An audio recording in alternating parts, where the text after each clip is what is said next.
Comment vivre une parentalité heureuse et saine? On en parle avec une spécialiste en neurodéveloppement, maître en ergothérapie du Canada depuis le Royal Monceau à Paris.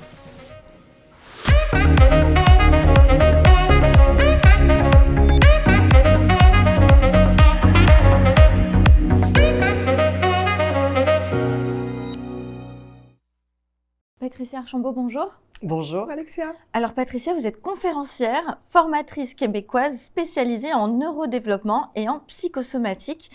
Vous êtes expatriée en France depuis 2021. Est-ce que vous pouvez nous raconter votre parcours et les moments clés qui ont marqué votre approche actuelle et votre carrière? Donc j'ai fait une maîtrise en ergothérapie au Canada, à savoir que l'ergothérapie en Amérique, occupational therapy en anglais, c'est vraiment un métier qui est très holistique. Donc, ça regroupe à la fois l'ergothérapie, la psychomotricité, la graphothérapie. Et plus précisément en pédiatrie, on va toucher un tiers de ce que fait le kiné, un tiers de ce que fait l'orthophoniste, puis un tiers de ce que fait la nutritionniste. Et donc, étant très, très, très global, moi, j'avais ma clinique privée. Et j'étais venue en France voir ma sœur qui habite ici. Et j'avais parcouru plusieurs cabinets privés pour accompagner et former des ergothérapeutes, des orthophonistes, des kinés, des psychomotes. Et j'avais vu tout l'engouement qu'il y avait en Europe par rapport aux approches et aux méthodes qui sont faites au Canada.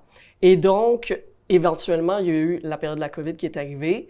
J'avais mon bail commercial de mon entreprise qui terminait et je me suis dit, allez, c'est le moment, j'ai tout vendu et finalement, je suis venue en Europe où je sentais qu'il y avait beaucoup de besoins. Et j'ai commencé justement à enseigner d'abord aux étudiants à la maîtrise en ergothérapie à Clermont-Ferrand.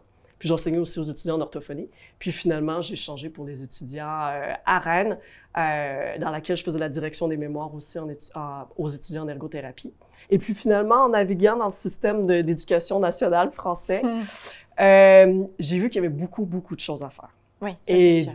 Et donc, au final, j'ai décidé de lancer ma propre entreprise. Donc, j'ai fermé mon siège social de ma clinique privée au Québec, au Canada, et j'ai ouvert ici mon entreprise officiellement en 2023. Et là, je forme, j'accompagne, je coach des parents, des intervenants à l'enfance et des professionnels en santé. Oui, alors justement, vous accompagnez en ligne les parents pour développer leurs connaissances déjà sur eux-mêmes et sur leurs enfants pour qu'ils se sentent outillés, confiants et heureux. Est-ce que vous pouvez nous décrire un petit peu votre approche en quelques mots? En fait, au fur et à mesure de mes années de pratique au Québec, j'étais venue en France, j'étais venue en Suisse, j'avais commencé à avoir un peu le pouls de ce qui se fait à l'international. Et ce que je me disais, c'est, au-delà de faire le traitement, par exemple, avec votre enfant, vous, quand vous revenez à la maison, ça reste que vous n'avez pas tous les outils, toutes les clés en tant que parent pour bien pouvoir accompagner l'enfant quand il fait des crises, quand il refuse d'aller se coucher, quand il y a des difficultés d'apprentissage.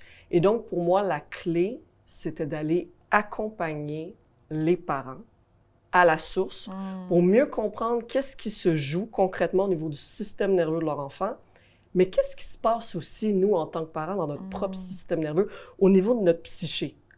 Et donc, j'ai créé un programme d'accompagnement pour mère à la base, mais finalement, ça s'avère être parental parce que j'ai plein de papas aussi qui s'impliquent, qui s'appelle Artemis. Et donc, là-dedans, j'ai mis à la fois de la théorie, des rencontres individuelles et des conférences ateliers de groupe pour que vraiment, on offre une approche en pédiatrie qui est vraiment, pour moi, pleinement holistique. Parce que c'est pas vrai que le cœur d'une famille, c'est l'enfant. Le cœur de la famille, c'est les parents. Et si les parents, pour eux, c'est un fardeau accompagner leur enfant, ça va avoir des répercussions dans toute leur sphère de vie. Au niveau travail, en amitié, ils vont parler que de ça. Et ça va être lourd, surtout quand nos enfants ont des troubles neurologiques. Et donc, de créer ce programme-là, pour moi, c'est quelque chose qui n'existe pas.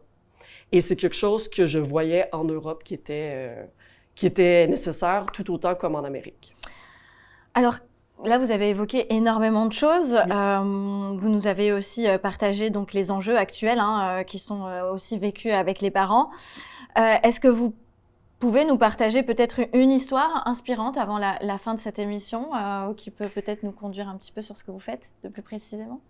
Je vous dirais qu'à chaque fois que j'accueille des parents et qu'on commence l'entretien initial, seulement ça, et ils commencent les modules théoriques, par exemple, pour mieux comprendre qu'est-ce qui se passe chez leur enfant, à chaque fois, j'ai par exemple, une maman qui s'effondre en larmes, puis qui me dit « Mais Patricia, c'est la première fois de toute ma vie qu'on m'explique et que je peux comprendre mon enfant. Wow. Mon enfant a 10 ans, ça fait 10 ans de ma vie que je ne le comprends pas. Puis ça fait 10 ans que j'en pleure, ça fait 10 ans que j'en souffre, puis ça fait 10 ans que moi puis mon mari, on s'obstine à la manière de l'éduquer. Et on fait la même chose avec les interventions scolaires. Quels sont les types de neurodivergences que vous avez parmi les enfants? C'est quoi? Ça va être de tout. De tout. De tout. De l'autisme au HPI, exact. au dyslexique, voilà, vraiment tout type de...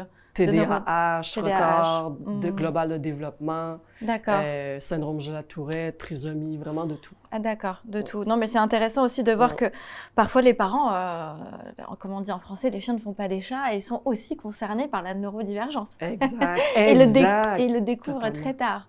Donc c'est intéressant comme approche. Qu'est-ce que je peux vous souhaiter pour 2025? Bien, 2025, j'écris un livre, donc qui va être publié à l'automne prochain. Et pour moi, ça va être une extension de justement cette philosophie que j'ai intégrée dans le cadre de mon programme d'accompagnement parental Artemis. D'accord. Et je suis hyper ravie parce que déjà quand je l'écris, je suis hyper dynamique en l'écrivant. Mais ça va être surtout pour faire vivre aux gens une expérience régressive en enfance. Plutôt que de faire un livre d'ordre conventionnel au niveau de la parentalité en donnant des stratégies comme ça va être vraiment de dire, OK, vous allez revivre qu'est-ce que vous avez vécu depuis le début de votre enfance pour mieux comprendre sur quoi vous avez été vous-même bâti. Et là, vous allez pouvoir mieux comprendre l'impact de vos interventions auprès de vos propres enfants ou même une personne qui veut juste se comprendre à la source aussi. Déjà, ça peut commencer par là. Ouais. En tout cas, merci, ça a l'air passionnant. On pourrait continuer des heures à discuter. J'ai l'impression que voilà, on a ouvert un champ des possibles. Merci infiniment pour ce que vous faites. Avec grand plaisir. Et je vous souhaite vraiment beaucoup de succès pour les années à venir. Merci beaucoup. Je vous remercie également. Je vous dis à très bientôt pour une prochaine émission sur Forbes.fr.